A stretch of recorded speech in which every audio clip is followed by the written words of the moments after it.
नमस्कार विद्यार्थियों। आज हम एमए फाइनल के 8वें पेपर में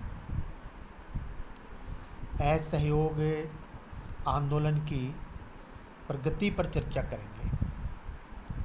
असहयोग आंदोलन जो कि महात्मा गांधी जी के नेतृत्व में हुआ था। पिछले व्याख्यान में हमने असहयोग आंदोलन के कारण किए थे, जिसमें कारण जो प्रमुखता से जो कारण उभर करके आए थे वो जलियांवाला बाग, रॉलेट एक्ट और खिलाफत आंदोलन। इन सब के चलते गांधी जी ने एक आंदोलन का निश्चय किया जो भारतीय इतिहास में असहयोग आंदोलन के नाम से दर्ज है। आंदोलन का प्रारंभ 1920 के शुरुआती समय में ही हो गया। सन 1920 का जो प्रारंभ था, जो अर्ली टाइम था, वहीं से हो गया। प्रारंभ में इसको सृजनात्मक व विध्वंसात्मक, यानी ये एक क्रिएटिविटी भी रही इसमें और इसमें हिंसा आदि भी रही, तो दोनों ही स्वरूपों में इसको सफलता मिली। और गांधी जी ने और जो दूसरी जो लीडरशिप थी उस समय, सेकंड लाइन लीडरशिप, उन सब ने मिलके तय किया कि भारतीयों में 20 लाख चरखे वितरित किए जाने चाहिए, तो 20 लाख चरखे वितरित किए गए। तिलक स्मारक व स्वराज्य फंड में 1 करोड़ रुपया एकत्रित करने का निश्चय किया गया और उसके स्थान पर 1 करोड़ 15 लाख रुपए एकत्रित हो गए। 50 लाख से अधिक नए सदस्य बनाए गए कांग्रेस के, यानी कि कांग्रेस के जो सदस्यता थी उसका विस्तार किया गया। बहिष्कार के क्षेत्र में छात्रों ने अपनी कक्षाओं का, वकीलों ने न्यायालयों का बहिष्कार किया।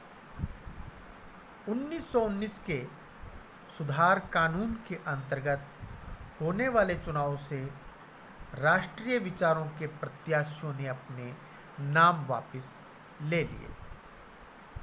जमायत उल उलेमा के लगभग 900 मुस्लिम विद्वानों ने एक फतवा जारी करके असहयोग आंदोलन में भाग लेने की अपील जारी की और अपनी तरफ से स्वीकृति जारी की कि मुसलमानों को असहयोग आंदोलन में भाग लेना चाहिए। इस प्रकार महात्मा गांधी जी ने गोपाल कृष्ण गोखले व बंकिम चंद्र के स्वप्न को जन आंदोलन का संचालन कर साकार किया। स्वयं गांधी जी ने 1 अगस्त 1920 को अंग्रेजों द्वारा दी गई उपाधि केसर ए हिंद को त्याग दिया, अंग्रेजों को वापस कर दिया। इसके साथ ही उन्होंने वायसराय को सूचित किया कि पंजाब जैसी घटनाओं के परिणाम यूरोपीय देशों में अवश्य ही हिंसक रक्तपातपूर्ण क्रांति में परिणत होते। यदि यूरोप के किसी देश में जलियांवाला बाग होता तो वहाँ इसका जो है प्रतिरोध होता और हिंसक क्रांति होती। गांधी जी ने लिखा, किंतु भारत के आधे नागरिक तो खूनी क्रांति में असमर्थ हैं और शेष करना नहीं चाहते, अतः असहयोग ही एकमात्र उपाय है। तो गांधी जी ने निश्चय कर लिया कि अब असहयोग आंदोलन, यानी कि सरकार को सहयोग नहीं करेंगे। गांधी जी व अली बंधु, जिनका जिक्र पिछले व्याख्यानों में हुआ है, ने देश भर में दौरे किए, जगह जगह सार्वजनिक सभाएं की, स्थानीय लोगों से संपर्क किया। गांधी जी ने स्पष्ट किया कि इंग्लैंड को हमसे यह आशा नहीं रखनी चाहिए कि हम अपने उन अधिकारों के हनन के बाद भी उसके आगे शीश झुकाते रहेंगे। और जहाँ तक खिलाफत का प्रश्न है, मुसलमान उसे अपने जीवन मरण का प्रश्न समझते हैं। यह आंदोलन दिनों दिन तेज होता गया, तीव्र होता गया, और बहुत सारे वकीलों ने वकालत छोड़ दी, जिनमें मुख्य नाम है CR दास, मोतीलाल नेहरू, जवाहरलाल नेहरू, राजेंद्र प्रसाद, विट्ठल भाई पटेल, वल्लभ भाई पटेल, ये प्रमुख नाम थे जिन्होंने वकालत छोड़ दी। राजकीय महाविद्यालय जो गवर्नमेंट कॉलेजेस थे, उनका बहिष्कार हुआ, और उसके उपरांत राष्ट्रीय विश्वविद्यालयों की कॉलेजेस की स्थापना हुई, जिसमें प्रमुख नाम है काशी विद्यापीठ, बिहार विद्यापीठ, नेशनल कॉलेज लाहौर, जामिया मिलिया इस्लामिया दिल्ली जैसे राष्ट्रीय संस्थानों की स्थापना हुई।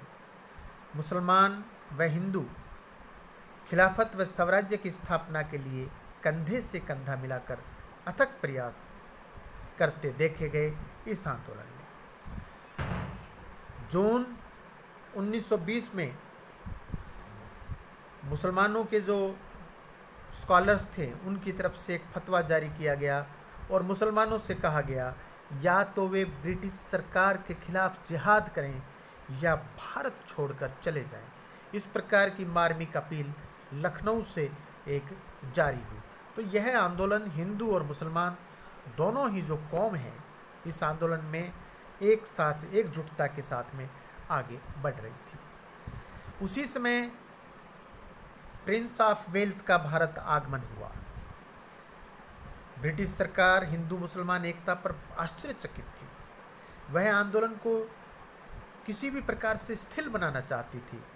अतः आंदोलनकारियों का ध्यान बटाने की नीयत से नवंबर 1921 में प्रिंस ऑफ वेल्स, जो राजकुमार है इंग्लैंड का, उसको भारत आमंत्रित किया गया। उसके आगमन पर भारतवासियों ने राजकुमार को प्रत्येक स्थान पर काले झंडे दिखाए और उसके स्वागत कार्यक्रमों का बहिष्कार किया। बंबई में पूर्ण हड़ताल रखी गई। भीड़ पर नेता नियंत्रण नहीं रख सके। ये जो इतना प्रदर्शन हो रहे थे, इनके नेता थे, अब भीड़ उनके काबू में नहीं रही। अहिंसात्मक प्रदर्शन ने हिंसात्मक रूप धारण कर लिया। यह हिंसात्मक वातावरण 5 दिन तक बना रहा। इस अंतराल में 21 देशभक्त शहीद हो गए और लगभग 400 लोग आहत हो गए, घायल हुए। गांधी जी को इस हिंसात्मक घटना से अत्यधिक दुख पहुंचा और रक्तपात को रोकने के लिए उन्होंने उपवास किया। इसके अलावा 23 नवंबर से बारडोली में जो सविनय अवज्ञा आंदोलन, सिविल डिसओबीडियंस आंदोलन प्रारंभ होने वाला था, उसको भी स्थगित कर दिया। इस अवसर पर गांधी जी ने कहा था कि स्वराज्य की गंध से मेरे नथुने फटने लगे हैं। बहुत गांधी जी बड़े इससे व्यथित हुए, ये जो हिंसा हुई। और फिर भी इतना सब होने के बावजूद भी नवंबर 1921 से फरवरी 1922 के अंतराल में घटने वाली घटनाओं ने ब्रिटिश सरकार को घुटने टेकने पर बाध्य कर दिया। अब सरकार ने दमनकारी नीति का सहारा लिया। कांग्रेस व खिलाफत और स्वयंसेवक संगठन को गैर कानूनी घोषित कर दिया। आम सभाओं पर पाबंदी लगा दी। हसरत व अली बंधु जैसे नेताओं को जेल भेज दिया। संपूर्ण भारत में हजारों राष्ट्रवादियों को जेल के सल्लाखों में बंद कर दिया। बंदी बनाए जाने वालों में मोतीलाल नेहरू, लाला लाजपत राय, चित्तरंजन दास, राजगोपालचारी, राजेंद्र प्रसाद, सरदार पटेल व जवाहरलाल नेहरू के नाम उल्लेखनीय हैं। स्पष्ट है, कांग्रेस ने ब्रिटिश सरकार की दमनकारी नीति के आगे घुटने नहीं टेके और दिसंबर 1921 को अहमदाबाद में होने वाले कांग्रेस अधिवेशन में कांग्रेस ने इस आंदोलन को अबाध्य रूप से जारी रखने का निर्णय लिया। महात्मा गांधी ने वायसराय को एक पत्र लिखकर सूचित किया कि भारतीयों की न्यायोचित मांगों को सरकार 1 सप्ताह के भीतर स्वीकार कर ले, अन्यथा स्वाभिमानी भारतीयों को सविनय अवज्ञा के लिए बाध्य होना पड़ेगा।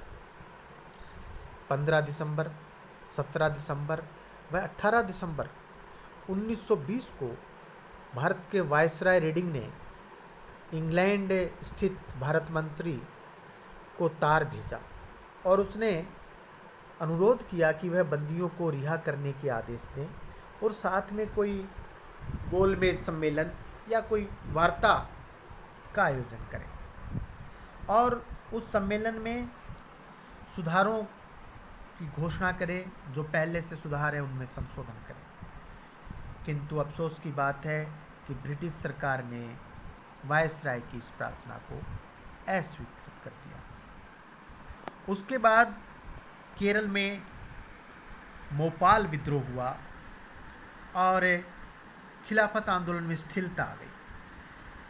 क्या हुआ कि मालाबार जो कि केरल में है, फरवरी 1921 से असहयोग आंदोलन अपने पूरे सवाब पर था। स्थानीय नेताओं की गिरफ्तारी तथा खिलाफत सभाओं ने यहाँ के जो मुसलमान हैं, जिनको कि मोपला कहते थे, की धार्मिक भावना को उग्र बना दिया। ये जो मोपला मुसलमान हैं, 9वीं शताब्दी में अरब के मुसलमान केरल में आकर बस गए थे। उन्होंने यहाँ के जो स्थानीय जो लोग थे उनकी स्त्रियों से विवाह कर अपनी संख्या बढ़ा ली। अरबों की यह संतान जो थी, अरब पिता और भारतीय स्त्रियों की संतान, मोपाल मुसलमान कहलाते थे। मोपालों के विद्रोह को जो फरवरी 1921 में प्रारंभ हुआ, जुलाई में दबा दिया गया। किंतु इसके उपरांत मोपालों ने परिवर्तित रूप से अपना सशस्त्र युद्ध प्रारंभ कर दिया, हथियार उठा लिए और उनकी जो धार्मिक भावनाएं इस कद्र उग्र हो गई कि हिंदुओं को भी बलात् मुसलमान बनाना प्रारंभ कर दिया। ये असहयोग आंदोलन जो चल रहा था, ये उसका स्वरूप यहाँ बदल रहा है। जब ऐसा वहाँ मुसलमानों का इस प्रकार से उग्र, जो मोपाल मुसलमान हैं, उग्र उनका आंदोलन हो गया, तो ब्रिटिश सरकार ने सेना की सहायता से इस हिंसात्मक विद्रोह को दबा अवश्य दिया, परंतु हिंदू मुस्लिम एकता को धक्का पहुंचा। हिंदू सांप्रदायिक नेता अब हिंदुत्व खतरे में है जैसा प्रचार करने लगे। यद्यपि असहयोग आंदोलन पर तत्काल तो इस घटना का प्रभाव नहीं पड़ा, लेकिन नुकसान अवश्य हुआ। नवंबर 1921 में प्रिंस ऑफ वेल्स के भारत आगमन पर दोनों संप्रदायों द्वारा राजकुमार का कड़ा प्रतिरोध हुआ, परंतु इसी अंतराल भारत के बाहर एक घटना घटित हुई जिससे खिलाफत आंदोलन टूट गया। जो खिलाफत आंदोलन तुर्की में खलीफा के पद की बहाली के लिए किया गया, उसी तुर्की देश में मुस्तफा कमाल पाशा ने स्वयं खलीफा का पद समाप्त कर तुर्की में धर्मनिरपेक्ष राज्य की स्थापना कर दी। बात स्पष्ट हो रही है यहाँ पे आपको कि मुस्तफा कमाल पाशा, जो कि तुर्की में एक उभरता हुआ नेता था, उस समय का आधुनिक विचारों का, राष्ट्रवादी विचारों का, जो अपने देश का विकास करना चाहता था, वहाँ एक क्रांति हुई, उसमें खलीफा का पद समाप्त हो गया और मुस्तफा कमाल पाशा, जो कि वहाँ का शासक बना, उसने तुर्की को एक धर्मनिरपेक्ष राज्य का दर्जा दिया, धर्मनिरपेक्ष राज्य की स्थापना की। इससे खिलाफत आंदोलन स्वतः ही समाप्त हो गया। ये बात आपको समझ में आनी चाहिए। खिलाफत आंदोलन कैसे समाप्त हुआ? क्योंकि जिस कारण से वो प्रारंभ हुआ था, वो कारण ही मुस्तफा कमाल पाशा के द्वारा मिटा दिया गया। इसकी समाप्ति के तत्काल बाद ही हिंदू मुस्लिम वैमनस्य पुनः प्रबल होने लगा। अभी तक दोनों कौमें एक साथ लड़ रही थी क्योंकि दोनों के टारगेट थे, लेकिन अब मुसलमानों का जो अपना एक निजी टारगेट था वो समाप्त हो गया, तो अब हिंदू मुस्लिम वैमनस्य बढ़ने लगा। अतः महात्मा गांधी जो खिलाफत आंदोलन से स्थायी हिंदू मुस्लिम एकता स्थापित करना चाहते थे, वह नहीं कर पाए। और 18 फरवरी 1922 को कांग्रेस और खिलाफत के सारे नेता बंदी बना लिए गए। तो खिलाफत आंदोलन का नेतृत्व मोपला मुसलमानों के हाथों में चला गया और इस प्रकार मोपला जब मुस्लिम नेताओं के पास, जो कि धार्मिक रूप से कट्टर थे, उनके पास चला गया, तो असहयोग आंदोलन की जो है जड़ें कटने प्रारंभ हो गई। अब कुछ और घटनाएं घटित होती हैं। बारडोली में सविनय अवज्ञा आंदोलन की तैयारी हो रही थी। महात्मा गांधी फरवरी के प्रारंभ में बारडोली चले गए और सब कुछ ठीक ठाक चल रहा था। गांधी जी का सर्वाधिक ध्यान अहिंसा पर था। अहिंसा ने महात्मा गांधी के जीवन दर्शन का रूप धारण कर लिया था, पर उनके सहयोगियों ने अहिंसा को केवल वांछनीयता के आधार पर स्वीकार किया था, यानी आवश्यकता पड़े तो वह अहिंसा को छोड़ सकते हैं। और उसी समय चोरी चौरा, जो कि गोरखपुर जिले में एक पुलिस स्टेशन था, 5 फरवरी को 3000 लोगों की भीड़ ने पुलिस चौकी को घेर लिया और आग लगा दी। परिणाम स्वरूप एक थानेदार तथा 21 सिपाही अग्नि में जलकर भस्म हो गए। इस हत्याकांड ने महात्मा गांधी के दिल को झकझोर दिया और 11 फरवरी को गांधी जी ने यकायक असहयोग आंदोलन को स्थगित कर दिया। असहयोग आंदोलन एक बार बंद कर दिया, पोस्टपोन कर दिया, स्थगित कर दिया, क्योंकि गांधी जी के लिए सत्य व अहिंसा स्वराज से अधिक मूल्यवान थे। इस प्रकार जब एकाएक आंदोलन बंद हो गया तो जो दूसरे जो नेता थे वो नेता हतप्रभ रह गए। मोतीलाल नेहरू ने गांधी जी को पत्र लिखा और लिखा कि किसी एक स्थान के पाप के कारण समूचे देश को दंडित करना न्यायोचित नहीं है। सुभाष चंद्र बोस ने जेल में इसके स्थगन के संदर्भ में लिखा कि ठीक उस समय जबकि जनता का उत्साह चरमोत्कर्ष पर था, वापस लौटने का आदेश देना किसी राष्ट्रीय दुर्भाग्य से कम नहीं था। सुभाष चंद्र बोस ने अपनी पुस्तक इंडियन स्ट्रगल में देश बंधु चित्तरंजन दास के विचार को बहुत ही सुंदर ढंग से व्यक्त किया है। चित्तरंजन दास ने कहा था कि महात्मा जी किसी अभियान का आरंभ बड़े शानदार ढंग से करते हैं, वे निपुणतापूर्वक उसे आगे बढ़ाते हैं, उसे एक के बाद एक सफलता मिलती जाती है, यहाँ तक कि अपने अभियान के चरम शिखर पर पहुंच जाते हैं। लेकिन उनकी हिम्मत, जब वो चरम शिखर पर पहुंच जाते हैं तो उनकी हिम्मत छूट जाती है और वे लड़खड़ाने लगते हैं। ये चित्तरंजन दास जी ने बात उस समय कही, जिसको सुभाष चंद्र बोस ने कोट किया है अपनी पुस्तक में। कांग्रेस के साधारण कार्यकर्ता भी गांधी जी की आलोचना करने से नहीं चूके। असहयोग आंदोलन की समीक्षा यदि हम करें तो यह आंदोलन महात्मा गांधी का मौलिक विचार था। उसका मूल उद्देश्य सरकार का भय तथा प्रतिष्ठा को समाप्त करना था और जनता में एक नवीन आत्मविश्वास उत्पन्न करना था, और गांधी जी इस उद्देश्य को प्राप्त करने में सफल हुए। गांधी जी के इस जन आंदोलन में जनता पूरी तरह बह गई थी। हिंदुओं और मुसलमानों का एक राजनीतिक नेता के नेतृत्व में संगठित होना भारतीय इतिहास में अपूर्व घटना थी। इस पर भी सुभाष चंद्र बोस ने लिखा है कि 1921 के वर्ष में देश को निसंदेह एक सुव्यवस्थित पार्टी का संगठन दिया। इससे पूर्व कांग्रेस एक वैधानिक दल थी और वह मुख्यतः एक बात करने वाली संस्था थी। गांधी जी ने, महात्मा जी ने इसे केवल एक नया विधान ही नहीं दिया, अपितु इसे क्रांतिकारी संगठन में परिवर्तित कर दिया। देश के एक कोने से दूसरे कोने तक एक जैसे नारे लगाए जाने लगे और सर्वत्र एक जैसी विचारधारा दृष्टिगत होने लगी। इस प्रकार का सुभाष चंद्र बोस ने लिखा, विवरण दिया है।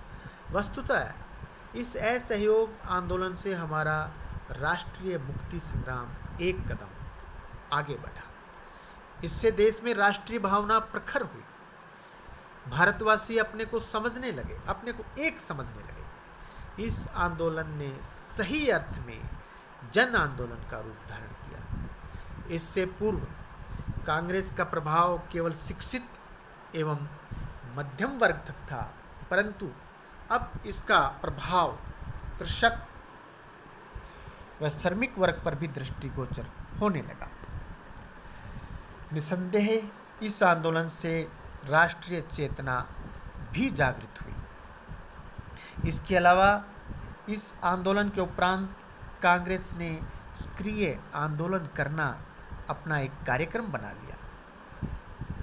इस आंदोलन के उपरांत ब्रिटिश सरकार भी कांग्रेस की शक्ति से परिचित हो गई। तो इस प्रकार यह जो आंदोलन था, ये आंदोलन के बहुत सारे यूँ कहें कि सकारात्मक प्रभाव थे। हालांकि कुछ इतिहासकारों ने इसकी निंदा भी की है। अंग्रेज़ों ने भी जो वायसराय लॉर्ड चेम्सफोर्ड था, वह तो इस आंदोलन को एक मूर्खतापूर्ण योजना बताया।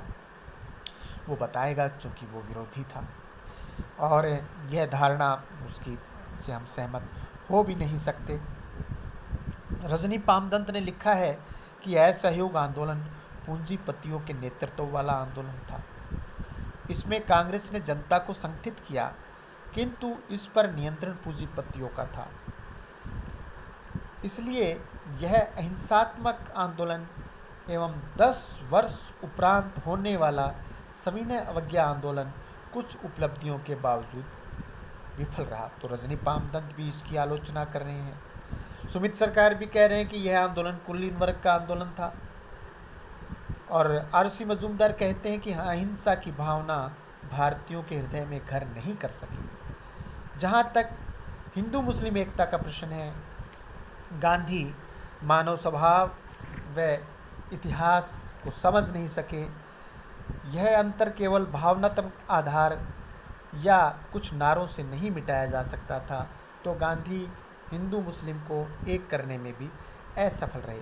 तो इस प्रकार से कुछ इतिहासकारों ने महात्मा गांधी जी की आलोचना भी की है। पंडित जवाहरलाल नेहरू लिखते हैं कि सरकार भारतीयों के ऐच्छिक अथवा अनैच्छिक सहयोग पर निर्भर करती है। यदि यह सहयोग नहीं दिया गया तो सरकार का संपूर्ण ढांचा कम से कम सिद्धांततः लड़खड़ा जाता है। सरकार पर सर्वाधिक दबाव डालने का यही सर्वाधिक प्रभावशाली ढंग था। राज्य के स्थायित्व को समाप्त करने का सत्याग्रह सर्वाधिक सौम्य फिर भी सर्वाधिक खतरनाक माध्यम था। तो पंडित जवाहरलाल नेहरू इससे सहमत हैं।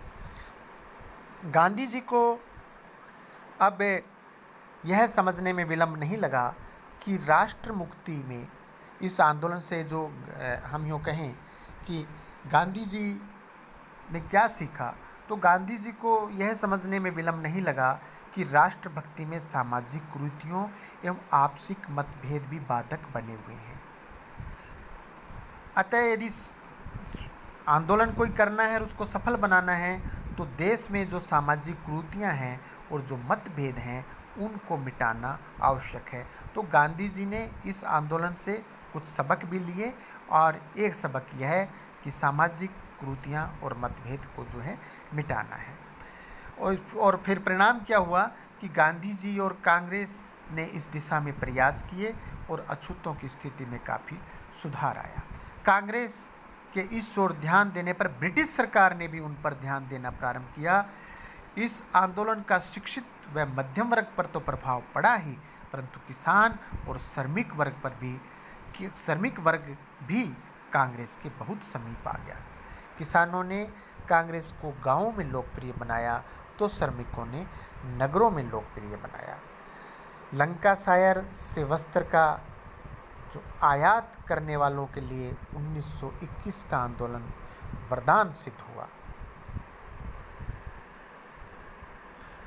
व्यापारी वर्ग का समर्थन कांग्रेस को मिलने लगा, जिससे उसकी आर्थिक अवस्था में सुधार हुआ। गांधी जी के सत्याग्रह के संदर्भ में वीवी रामनामूर्ति का कहना है, यदि गांधी इंग्लैंड से वार्ता नहीं कर पाए तो यह केवल सत्याग्रह के कारण ही था।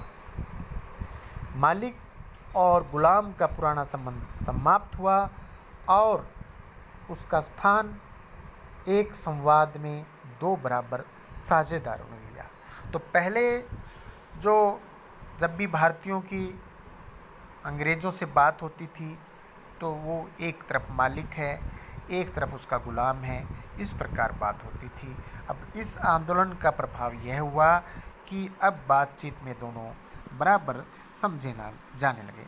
तो असहयोग आंदोलन की यदि समीक्षा करें तो इसका जो सकारात्मक पक्ष है वह बहुत प्रबल है।